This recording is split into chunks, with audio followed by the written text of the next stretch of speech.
Ер нь судалгаанууд дээр бичсэн хэвлэлийн материалууд дээр дэлхийн хүн амын 10% нь хүнсний ашигтай гэдэг ийм тоог өгч байна. Монгол орны хувьд бол бидний хийсэн судалгаа ерөөсөй байхгүй. Энэ судлаач хүлээж байгаа юм талбар байна. Өөрөөр хэлбэл хүнсний харшил монголчуудын дунд тархалт нь хэд байгаа юм? Ямар шалтгаан байгаа юм? Юу нөлөөлөд байгаа? Энийг судалсан судалгааны ажил байхгүй байна. Дэлхийн харшлын байгууллага гэдэг түрүү ярьсан энэ байгууллагт нийтдээ энэ 2012 оны байдлаар хийсэн судалгаа байж байгаа. Тэгэхээр нийтдээ 83 орны нийгэмлэгүүд энэ байгууллагын гишүүн байгааг хараад тэмдэглэсэн. За дээр нь гишүүн биш 6 улс оролцоод ингээд нийтдээ 89 улсын харшлын байгууллагууд судлаачтай хамтарч ингээд тухайн улс оронд хийсэн судалгаануудыг ингээд улс улсаар гаргасан байгаа. Ингээ гаргаж ирээд энэ судалгааны үр дүнгээ 13 онд Дэлхийн харшлын байгууллагын сэтгүүл дээр гаргасан байна. За тэр нь ямар учиртай байсан бэ гэхээр за дэлхийн улс орнуудад 5 хүртэлх насны хүүхдүүдэд тохиолдож буй харшлын тархвар зүйг авч үзсэн. За ингэж авч үзэхдээ эхнийх нь болохоор энэ хараар тэмдэглэсэн oral food challenge гэсэн үг. Амар өдөөж хүнсний зүйл идүүлээд тэгээ үнэхээр их харшил байна уугүй гэдгийг илрүүлж гаргаж ирсэн судалгаа гэсэн үг. За энэ саарлаар тэмдэглэсэн нь болохоор харшлын хүнсний харшлын шинж тэмдэг илэрсэн эсвэл мэдрэгчсэн байдлыг нь тодорхойлсон судалгааны үр дүн. За энэ нь бол эцэг эхчүүдээс асуумж авч тодорхойлсон юм янз бүрийн юм судалгааны аргуудаар хийсэн судалгаанууд байгаа. За эндээс ингээ харах юм бол нийтдээ 89 орноос 16 улс орн нь яг энэ хүнсний харшлын 5 хүртэлх насны хүүхдүүдийн тархалтыг тодорхойлсон юм байдалтай байгаа юм байна. За эндээс харах юм бол хамгийн өндөр нь Австрали улсад 10 орчим хувь. За яг энэ хараар тэмдэглэсэн бүр үнэхээр хүнсний тэр хашлаа гэдэг зүйлийг идүүлэхэд эмнэлзүүн шинж тэмдэг нь илрээд өдөөгдөж гарч ирээд байгаа байдлаар нь судлаад үзсэн судалгаанууд дээр бол ингэж гарч ирж байна. За эндээс харах юм бол ойролцоогоор 3-аас 10% тархалттай байна гэж гарч ирж байна. За энэ талын зурган дээр болохоор 5-аас дээш насны хүүхдүүдэд өөрөөр хэлбэл сургуулийн насны хүүхдүүдэд тодорхойлож үзсэн байгаа. За ингээд үзэх юм бол ихэнх судалгаанууд нь дандаа эцэг эхчүүдэд асуумж байдлаар авсан судалгаанууд байна тий. За ингээд харах юм бол тархалтын байдал нь бол улс орон болгонд харилцаа адилгүй өөр тархалттай ийм байгаа юм байна. За хүнсний харшлын шалтгаан нь бол хүнсний аллерген мэдээж. За гол юм нь 10-аас 70 килодальтон молекул жинтэй. Тэгээ гликопротеин, протеины бүтцтэй. Тэгэхээр уураг эсвэл уураг нүүрс усны нийлмэл нэгдэл ихтэй хүнсэл харшил өгöd байдаг гэсэн. Тэрнээс хүмүүс яриад би архины харшилтай. Багшаа би архины харшилтай. Тийм байж болох уу гэдэг. Архи бол этанол, цэвэр нүүрс ус. Нүүрс ус бол аллерген биш. Тийм учраас харшил өгөхгүй гэсэн үг тийм. За дараах нь.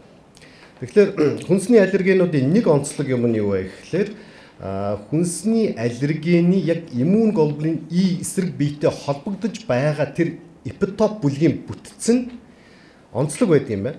Өндөр температур тэсвэртэй, ходоодны хүчилт тэсвэртэй, дээр нь уураг задлах ферментэд харьцангуй тэсвэртэй учраас тэр эпитоп бүтцээ алдах нь бага байдаг учраас харшил төрүүлэх шин чанар өндөртэй байдаг. Тэгэхээр ийм хоол хүнсний төрлийн зүйл бол их цөөхөн нэр төрөл байна гэсэн. Бид нар бол үе төмөн олон төрлийн хоол хүнс хэрэглэдэг боловч тийм ээ яг энэ шин чанарыг хадгалсан аллергентэй хүнс нь бол харьцангуй цөөхөн байдаг. Аз болоход. За хоол хүнсний аллергенууд бид нар зөвхөн амаар орж харшил үүсэх юм шиг ойлгоод байдаг. Гэтэл энэ хоол хүнсний зүйлүүд контактаар арьс алстаар нэвтэрч харшил үүсгэж болно. Мөн үнэрлэхэд хүртэл харшил үүсгэж болдог. Ийм онцлог. За хоол хүнсний олон төрлийн зүйлийг бид нар идэж хэрэглэдэг.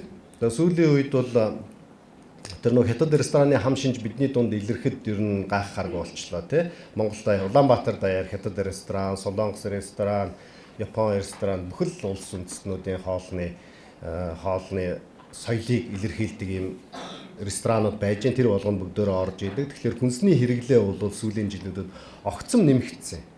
Би 1997 он Солонгос улсад анх суралцах гээд энэ харшлын чиглэлээр очиж байхад тэр үед кимчи гэдэг юмыг мэддэггүй, халуун ногоотой хоол идэж чаддаггүй.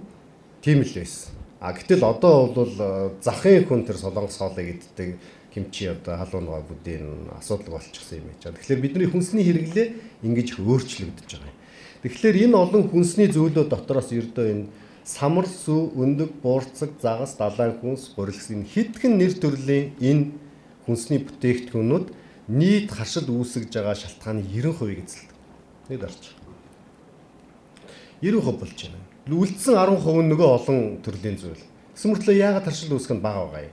Тэр нөгөө аллерген шин чанар нь өмнө ярьсан те тэр шин чанар нь багтай гэсэн. Харин эднэр бол хамар аллерген шин чанар өндөртэй гэсэн.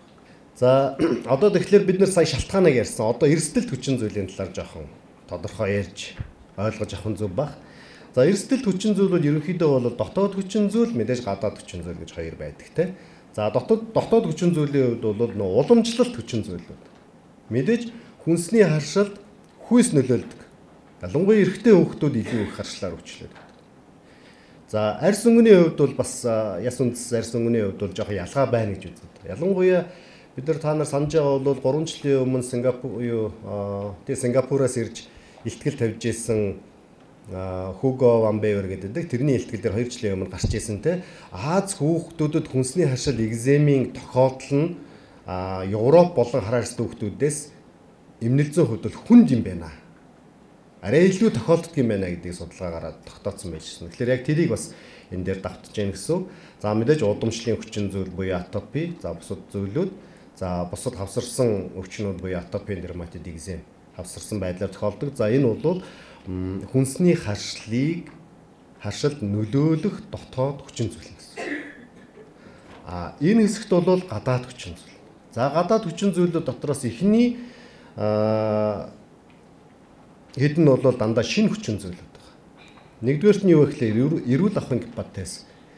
За хайжин гипотез гэдэг юм бүгдөө мэдж байгаа. Хаана эрүүл ахуй хим хэмжээ ариун цэвэр хит өндөр байна тэнд өвчлөл ихсээд байгаа. Гол учир нь юу вэ? Тухайн хүний биед нэвтрэх халдвар нь бага учраас дархлаа тогтолцоо тэр халдварын эсрэг тэмцэх ажилгүй болчих. Тэгэхээр халдварын бус тэр аллергенуудын эсрэг дархлаа өрнүүлдэг юм а гэдэг тогтоосон юм гипотез байгаа. Дараагийнх нь нэг шинэ хүчин зүйл витамин D-ийн дутагдал байна гэж үздэг. Тэгэхээр энийг ялангуяа манай оронд бол энэ витамин D-ийн судалгаа нэлээ нөгөө дэлхийн нийтийн судлаачдын анхаарлын төвд байна л да. Яг тэгэхээр нөгөө хойд ургыргийн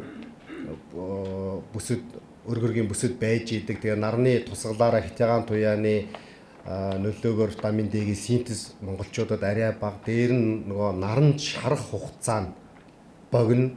Тэгээд ийм байдлаас болоод витамин D-ийн дутагдал байна гэдэг. Тэгээд нийгмийн эрүүл мэндийн үндэсний хүрээлэнгээс хийсэн судалгаагаар 5 хүртэлх насны хүүхэд болон жирэмсэн эмэгтэйчүүдийн 98% витамин D-ийн дутагдaltaй байна гэж гарсан байдаг шүү дээ. За дараагийнх нь микробиом гэж нэг юм байна. Тэгэхээр микробиомын талаар дахиад эргэж авах яриа те. За дараагийн нэг юм нь юу гэхээр хүнсний хэрэглээний өөрчлөлт маш их нөлөөлт юм байна. Энэ бол нэг хүчин зүйл болж байна гэсэн. Түрүүн би сугасган ярьсан тийм. За дараагийнх нь өөх тосны хэрэглээний өөрчлөлт. Энэ дээр омега 3 ханаагүй өөхний хүчлийн хэрэглээ багассан. Энэ байдал нь хүнсний харшлаар өвчлөг эрсдлийг нэмэгдүүлж байна гэж үзээд байна. Тэгээ саяхан тэр Америкийн нэгдсэн улсын NIH-д ажилладаг манай Монгол нэг судлаач байдаг Анураад гэдэг. Тэр хүн ирж биднэрт нодлын илтгэл тавьж ирсэн. Тэгэхээр тэр хүний илтгэл дээр ийм зүйл гарч ирсэн. Омега 3, омега 5 бол чацрын тоснд их байд юм байна Монголд орсон. Энэ чацрын тосыг ингээ хэрэглэх юм бол суд сатуурлын эсрэг их үр дүнтэй юм байдаг юм байна гэдэг судалгаагаар нотлоод хэд хэдэн өгүүлбэрүүд гаргацсан. Ийм хүн яг тэр чацрын тосны тухай асуудлаар энэ бас ярьж ирсэн. Тэгэхээр бидний хувьд бол энэ омега 3 буюу ханаагүй өөхний хүчил ихтэй зүйл чинь юу гэдэг лээ? Хоньны сүүл. Тэгээ хоньны сүүл идж байх нь бас хэрэгтэй зүйл байна л. За дараа нь антоцитийн хэрэглээ ихссэн байна. Сүүлийн үед нэг хоол ижилийн өөрчлөлттэй холбоотойгоор хүмүүс нөгөө цээч орсох, ходоодны хүчил ялгаралт нь ихссэн ийм эмгэг их түгээмэл болсон юм байна. Тэгээ энэний эсрэг антоцитийг хэрэглээд байхлаар ходоодны шүүрэл ялгаралтыг дарангуйлдаг. Ингэснээрээ нөгөө пепсин болон давсны хүчлийн нөгөө хоол ижилээр орж ирсэн аллергенийг задлах, сармагжуулах энэ үйлчлэл нь суларчж байгаа учраас аллерген мэдрэг байдал нэмэгдэж байна гэдэг юм тайлбарч байна.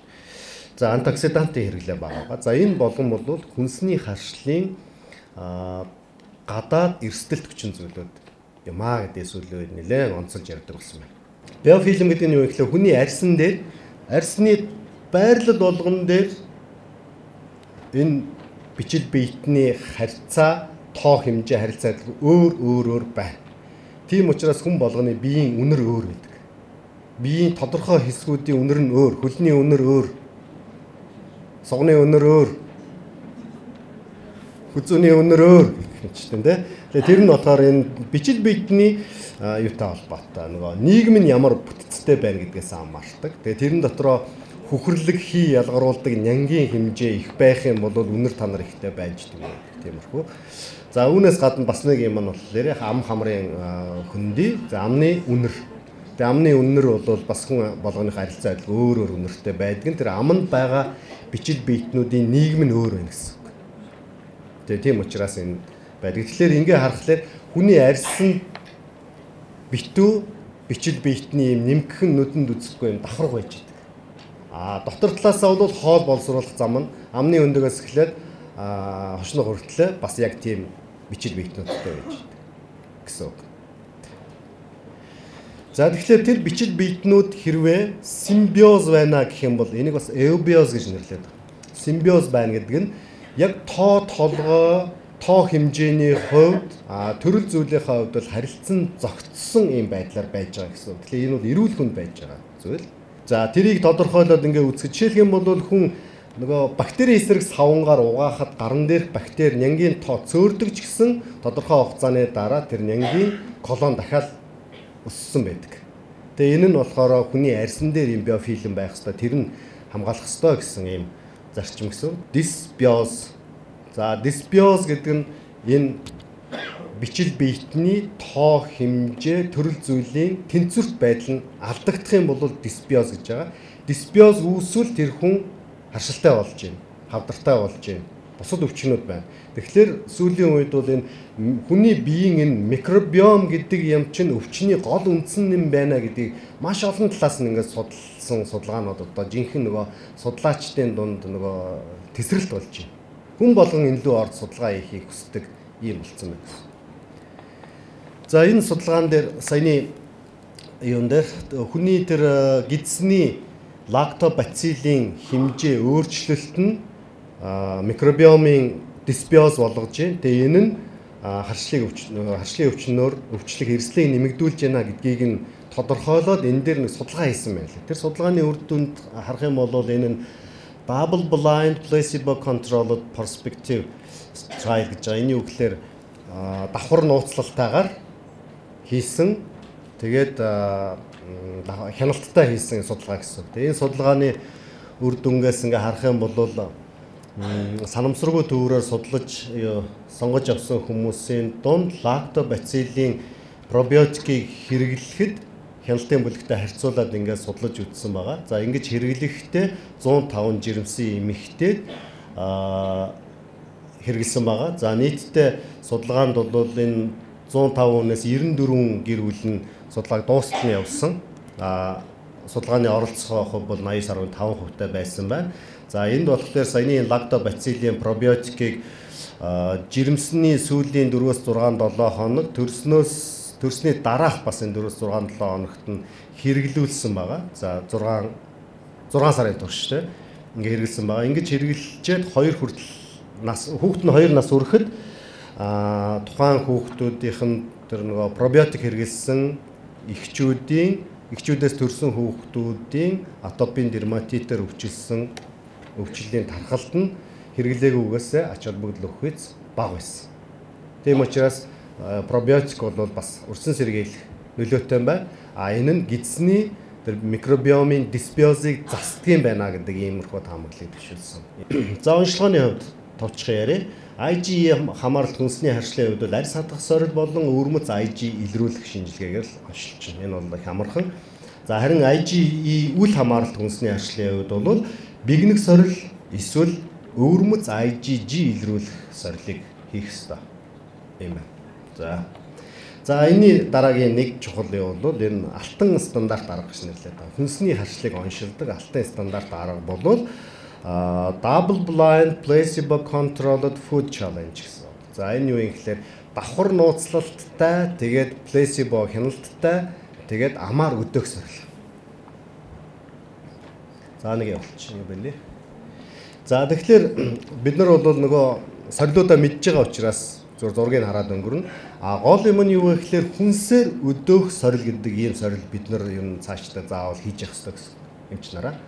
Тэр нь юу вэ гэхээр ихэнхдээ бол давхар нууцлалтай хүнсээр өдөөх сорил хийвэл ач холбогдол. Энэ нь юу юм бэ гэхээр тухайн хүнд өдөөлт хийхдээ өдөөлт хийж байгаа эмч нь өөрөө яг ийм аллерген өгч байгаа гэдгээ мэдэхгүй өдөөлтөнд оролцож байгаа өвчтөн үйлчлүүлэгч нь бас ямар аллерген хэрэгжилж байгаа вэ гэдгээ мэдэхгүй хоёулаа мэдэхгүйгээр хийнэ гэсэн. Тийм учраас энд нөгөө сэтгэл зүйн ямар нэгэн нөлөөлөл орж ирэхгүй. Яг цэвэр эмнэл зүйн шинж тэмдгээр нь онцлож илрүүлнэ гэсэн үг байна. За дан нууцлалтай гэдэг нь магадгүй өвчтөн нь мэдээд эмч нь мэдэхгүй. Эсвэл эмч нь мэдэхгүй өвчтөн нь мэдж байгаад тэгээд тухайн хашил үүсгэж байгаа аллергеныг нь хэрэгжилж болно. За дараагийнх нь бол нээлттэй өдөөлт гэж байдаг. Тэгэхээр би Финлянд улсад нэг суралцж явах хугацаанд нээлттэй өдөөх сорилыг бол хийж байгааг харсан. Тэгээд тэр хүмүүс гурилны харшилтаа гэдэг нөгөө бейкерид ажилладаг ажилтан. Тэгээд арсны сорил болон өвөрмөц IG илрүүлэх шинжилгээнүүдээр эргэлзээтэй хариу. Яг онцлох боломжгүй. Тэгэн гутал өдөөлт хийж исэн. Тэр нь болохоор юм шилэн кабин дотор том төмпөнтэй гурил тавиад тэгээд нөгөө талд нь хоосон төмпөн тавиад тэгээд аягаар тэр хутгыг аягаар гурилыг хутгаж аваа нөгөө талын төмпөн лүгээ ингэж хийгээд 5 минутын турш тэгээд нөгөө тийш нь бас ингэж хийгээд өөрөө бүр ингэж гурилан дарагдаа цагаан болтлоо ингэж тэгээд тийм гурилтай орчин дотор нь ингэж нээлттэй өдөөлт хийгээд илэрч ийнэг үе гэдэг оншилж ирсэн тийм аргатай таарчсан. Тэгэхээр тэр бол энэ нээлттэй гэсэн үг. Хин хин нь гурил гэдгээ мэдж байгаа тийм ээ. За дараагийнх нь болохоор exercise oral challenge гэж байгаа даа. Энэ болохоор биеийн ачаалал өгөөд цэсний эргэлт түргсээд эрчимчдсэн энэ үед нь хүнсээр өдөөх юм бол илүү сайн өдөөлт болд юм байна гэдэг нэг юм таамаглал байгаа. За энийг бол голдуу exercise induced asthma гэдэг нь дасгал хамааралт астмын онцлогоон дээр хүнснээс хамаарч яах вэ гэдэг бас үздэг. За inhalation challenge гэдэг нь амжилтын замаар тоосруулах, утлаг хийх замаар өдөөж болно гэсэн. Жишээлх юм бол газрын самарны пинатын харшилтай байх юм бол тэрний уургийг ялгаж аваад тэгээд тэрийг нь тоосруулаад амьсгалаар нь өгөөд тэгээд өдөөлт болж гин үгүй юу? Эмнэлзүүн яаж өөрчлөгдөх нь гэдгийг хардаг юм шинжилгээ байна. Эмнэлзүүн хувьд хүнсний харшлын эмнэлзүүн бол чонон хөрвс, квинкийн хавн, атопийн дерматит, анафлаксын шок, харшлын ринит астм, за тэгээд хүнсний шалтгаан дасгал хамааралт харшилсан ийм эмнэлзүүн онцлог өөрчлөлтүүд гарч ирдэг байна. Тэгэхээр энэ дээр та бүхэн бүгдөө мэдж байгаа чонон хөрвс гэж юу юм, квинкийн хавн гэж юу юм, атопийн дерматит гэж юу юм, ямар шалгуураар онцлог яадаг гэдэг л бүх юмнуудыг мэдж байгаа. Ийм байгаа. За энэ эмнэлзүүн шинж тэмдгүүд дотроос бид нар анафлаксыг нь жоохон задлаж авч үзэн гэсэн. За зааш. За хүнсний харшлын эмнэлзүүн шинж тэмдгүүд нь олон эргэтэн тогтолцоог хамарч илэрнэ.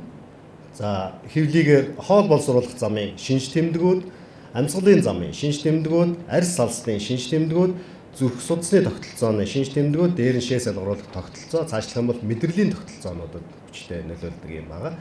Тэгэхээр энэ бол бид нар дээр бас нэг бус удаа тохиолдож ирсэн. Газрын самар идээд тэгээд анафлаксид ороод ирж үйлчлэгээ аваад тусламж авахын хоорондоо яаж мдээгүй шээх, тэгээд бөөлжих, тэгээд одоо бүхэл энэ шинж тэмдгүүд зэрэг илрээд ингээд анафлаксид орж ирсэн юм тохиолдлууд бол нэлээ бас хэд байдаг. Тэгэхээр энэ бол хүнсний харшилт аюултай шууд анафлаксын шокод хүргээд идэг юм байна.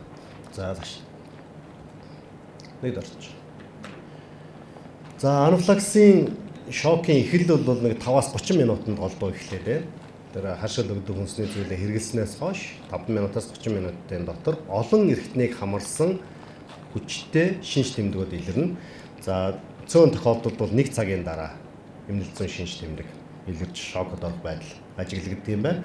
За шокын улмаас нас оролтыг шалтгааныг авч үзэх юм бол шокоос болж нас орж байгаагийн 70% нь амьсгалын дутагдлаас, за 24% нь бол зүрх судасны тогтолцооны зүрхний дутагдлаас болдго юм байна. Тэгэхээр энэ дээр хүнсний харшлаас болоод анафлаксид орох юм бол бид нар амьсгалын зам чөлөөлөх энэ алхмыг бол хамгийн түрүүнд хийх ёстой л гэсэн байна. Анафлакси гэх юм бол хамгийн түрүүнд бид нар ямар хоол хүнс хэрэгэлсэн хизээ энэ шинж тэмдэг гарсан гэдгийг заавал тодруулах шаардлага гарч ирнэ гэсэн. За анафлакси чилгээний асуудал руу оръё. За мэдээж тэрнлэн бүргийн байрлуулна, амьслын замыг чөлөөлнө, хүчил төрөгчийг өгнө. За ургуул эхэлсэн одоо магадгүй тэр шавж хоол хүнс тэр байвал жигүүд тавьж бүх үеэрт харах юунаас нь хамгаалж сэргийлнэ. За адреналиныг хэрэглэнэ. За тэгээд физиологийн уусамлыг судсаар хийж нэлээ нөгөө том зүгээр урсгаж хийн. Ингэхгүй бол нутасны ерөнхий эзлэх хүн багасаад тэгээд цус өтгөрч гиповолемид орж байдаг учраас түүнээс сэргийлэх үүднээс энийг нэлээ хурдтай ингэж хийх шаардлага гардаг.